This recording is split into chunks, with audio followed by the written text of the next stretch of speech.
Hey guys, welcome back to my art channel. If you're here, I'm hoping that you are a subscriber, and if you're not, give it a chance, subscribe, hit that like button. But today we're going to have some fun, right? So today we're going to talk about telling stories through art without words, right? And the reason why I wanted to talk about this is because I recently picked up a book, the Master Edition of Blame, and which is this book right here. It's a fantastic book. I'm showing you the back of it.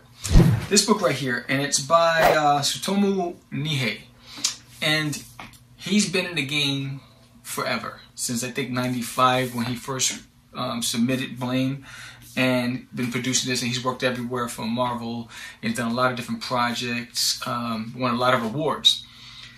But when I picked up this book, what I found fascinating is 90% of this story is told through visuals, beautifully rendered visuals with stunning backdrops, no color, all black and grayscale, black and white.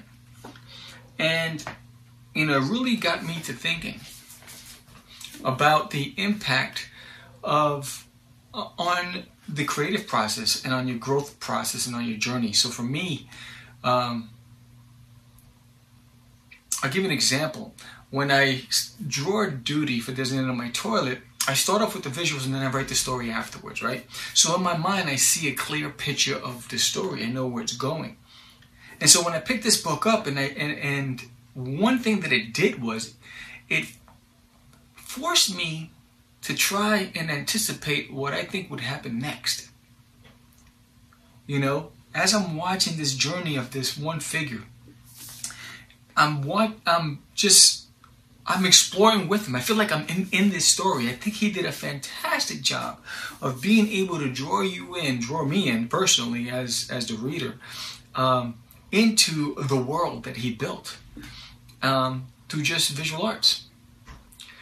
And then I said, well, as an exercise, what would that do for you, for me as a creator, if we just illustrated an entire book, or maybe a series of panels, without using one word?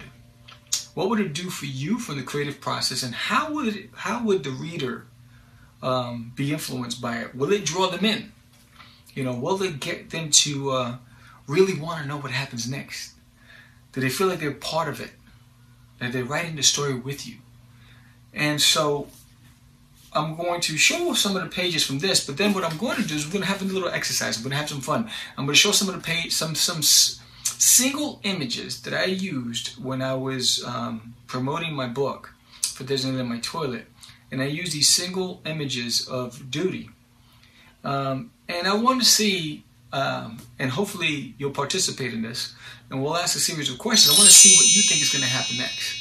What do you think is happening in that scene? And we're going to talk about that. But before we do, I want to take a look at this book. So we're going to get right into it. But before we even do that, have you subscribed? Actually, have you backed my Kickstarter for Designated on My Toilet? There's only 14 days left. And as of this airing, there's actually only 13 days left. So I would love for you to get a copy of my book, Designated on My Toilet. Here's the shirt. You can see the image right there, and you can see Duty, my plush behind me. I really worked hard on that book. I've been working on this book since 2005. This is issue number 4 in a series, and the series is going to go on for 2 collected trade editions and 10 to 12 issues. I'm not sure where I want to end it with, but I would love for you to come along for the ride. So click that link, make a pledge, even if it's a digital pledge. I would appreciate your support. And thank you again. So let's get this party started.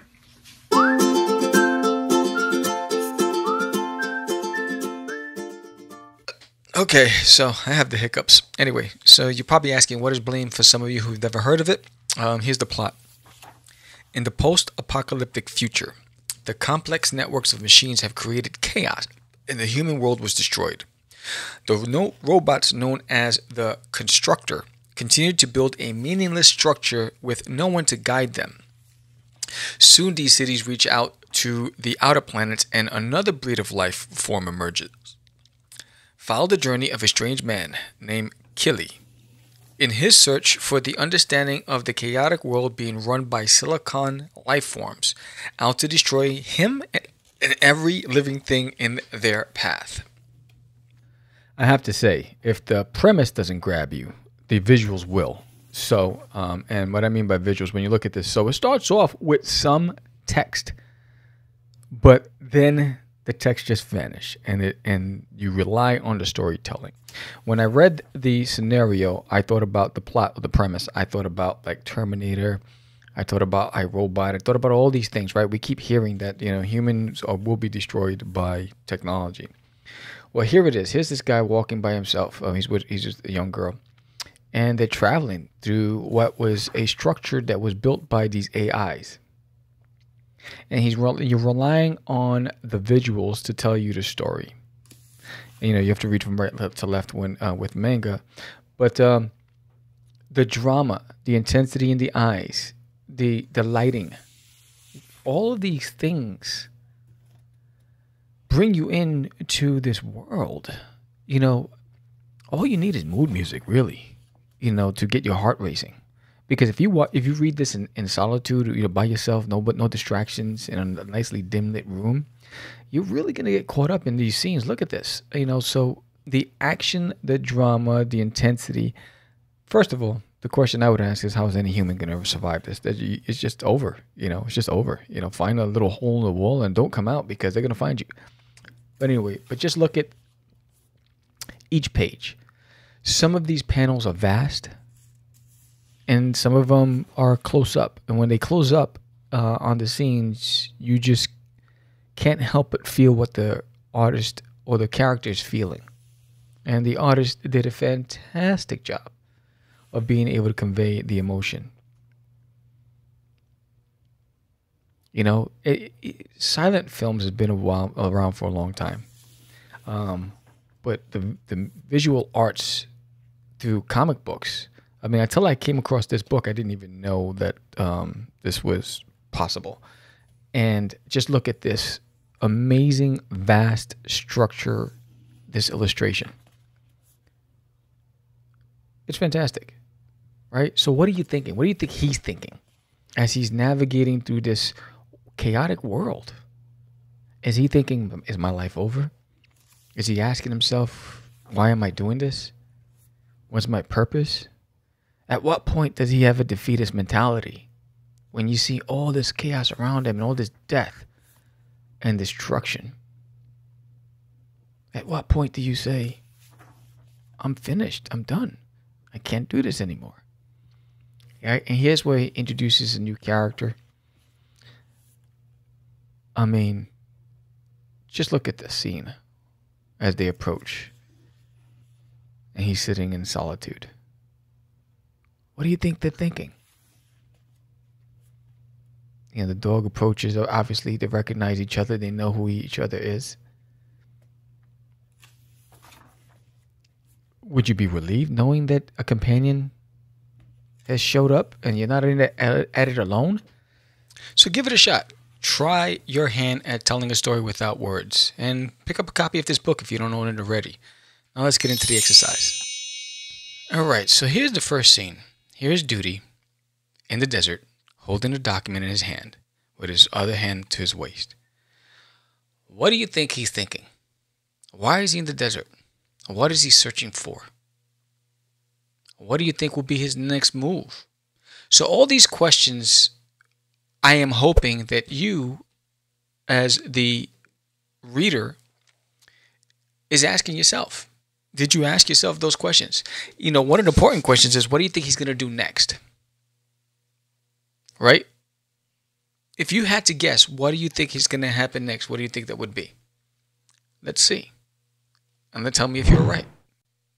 Did you guess that Duty would be climbing one of the mountains? If you did, congratulations.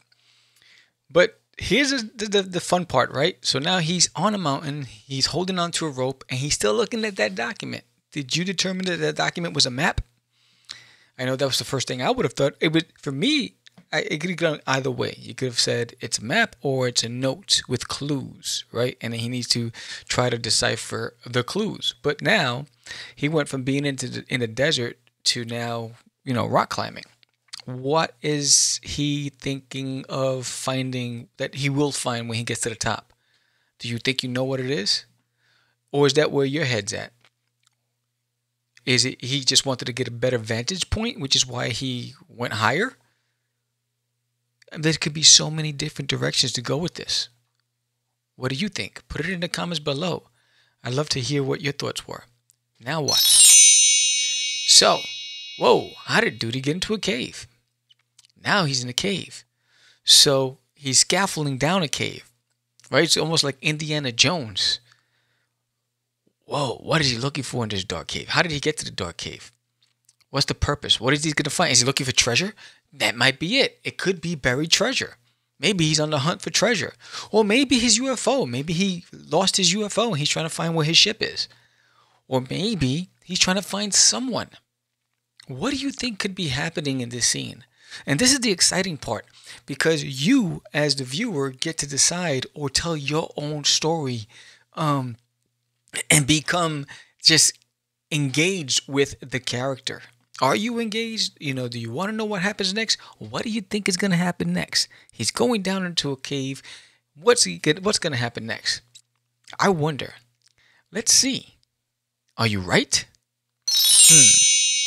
Oh no, he's falling. He's falling down a waterfall. How did it happen? Maybe it was so dark inside the cave he couldn't see and ended up falling down a waterfall. Is he going to make it? It looks kind of treacherous. What do you think? What's waiting for him at the bottom of the fall? Is he going to hurt himself?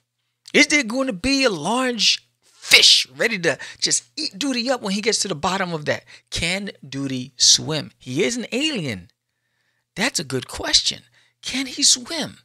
The only way to know is to know what happens next, right? But what will happen next? Will he hit a rock? Will he go into another waterfall? How far would it take him? Will it take him downstream? And how far would that go? There's so many possibilities. What are your thoughts? What do you think's happening after this scene right here? And what do you think's going to happen next? Let's see. Ooh, boop, boop, boop, boop. He's underwater. He's treading. There's his document. There's his hat. So he sees the document, and it doesn't look like a map. It looks like it has notes. So if you thought it was a map, we were both incorrect. If you thought it was a note with clues, you were correct, right? So now he's underwater. Are there piranhas in there? Are there eels? Are there sharks? We know there's no sharks in rivers and lakes, but we don't know. Where he fell off a waterfall. It could have took him straight to the ocean, right? So what can happen? What do you think is going to happen? What can happen? What do you think is going to happen? The anticipation is just crazy, right? And this is the fun part. And there are no words. What is he thinking? What's on his mind right now? I have to recover that document. I have to continue with my journey. That's what I'm thinking he's thinking. So what's going to happen next? Let's see. Are you right? Oh, wow. He found some sort of basket to float on. So now he's in the middle of the ocean. It's hot. Or the river. Not sure what it is because there's no backdrop. Right? And he's looking. He's searching. He's in the middle of nowhere. Or is he in the middle of nowhere? How far away is he from shore? Does he see help? Does he see someone in the distance? Maybe a boat, maybe a fisherman. We don't know. Does he see his UFO? Is he searching for the UFO? Is it gold? Is it an island? What is it that he sees? What is it that he's searching for? Will he be able to survive the treacherous waters? That looks kind of intimidating, that water. And these are all the questions you want the reader to ask if you're using just a visual medium. So I wonder, were you correct on any of the previous scenes before? And are you going to be correct on what happens next? What do you think happens next? Let's see. Whoa, wait, he's back on land. And now he's traversing the jungle. George of the jungle. So now Duty's in the jungle. What do you think's going to happen? What is he still looking for? Where's the document? Did he lose it underwater? He went underwater to recover it. Was he able to salvage it? Is he even closer than he was before, knowing that he climbed the mountain into a cave, fell off a waterfall into the ocean, sailed to some island, and is he still on track? Is he still on course? Is there danger up ahead? Is there safety up ahead? Are there friends or foe? Does he have food? I haven't seen him drink anything. What do you think is going to happen next? This is the fun part about storytelling. So I would ask you to give it a try. Give it a try. Try telling a story to the visual arts and see if you can get people to guess what's going to happen next. So I don't know about you, but I had a whole lot of fun with this exercise. And, I didn't know which direction I was going to go when I started this video. I do know that I was really influenced by this book, Blame, and by the artist. And again, if you want to get yourself a copy, the link is in the summary. And I think every artist should own it. There's a lot of art of books, but sometimes you can learn a lot from a book like this. I know I certainly did. And the exercise with the duty scenes, I thought that was a lot of fun. It really, when I illustrated those scenes, there was a purpose. It wasn't supposed to be part of the comic. It was just a way to promote Duty on a journey. So the real story behind it was Duty was looking for backers for the Kickstarter. And the note says that he was trying to scour the earth to try to find backers for the Kickstarter. So that was what that was. He wasn't searching for a UFO or buried treasure, but that was what it was. So, and it was fun. I don't know about you, but I think as an artist, you should try some of these exercises because it can only get you better. And that's the whole name of the game. We want to improve, we want to grow, we want to be better illustrators, storytellers. And sometimes telling stories through the visual medium has a more of a deeper impact on you creatively and hopefully on the person who's actually observing, viewing, reading your material. And again, sometimes, it's like they say less is more, right? So we've always heard about that, and sometimes just an image evokes an emotion. When you go to a museum and you see a Picasso, or you see a Rembrandt, or you see all these different images, or you see these really Art Deco pieces, it forces you to have a conversation. How many times have you watched people stare at an image and they all have a different interpretation of what they're looking at? And so I was wondering if you had a different interpretation of what you were looking at when you were looking at this exercise, and I really enjoyed it. And if you want to see more like this, again, this was impromptu. I didn't have any plans. I just went with the flow. And if you enjoyed it and you want to see more like this, let me know. And I would love to do some as well. But again, I really, really, really appreciate you for joining me today. And I really, really want you to back my Kickstarter. There's Nail in My Toilet. There's 2 covers. Book number 4. And it's available now on Kickstarter. I only have a few days left. And if you subscribe to the channel and you like my work, give it a shot. Whether it's a digital copy or a physical copy. If you're new, if you've never backed my campaign, you get a free gift. And if you're an existing backer, you get a free gift. So there's something for everybody. Come along for the ride. Thank you. Hit that like button. Hit that subscribe button. Leave a comment below. Join me for the next time. Remember, every Sunday is a new episode, a new show. I don't know what's going to be, but I know that I want you there with me. So let's have fun. And again, remember, your dreams are only possible if you believe in it yourself. The world will believe you if you are passionate about your work. So keep dreaming, keep believing in yourself, bet on you, right? When you go to that slot table, bet on you. You'll never lose. Have a great day. Peace.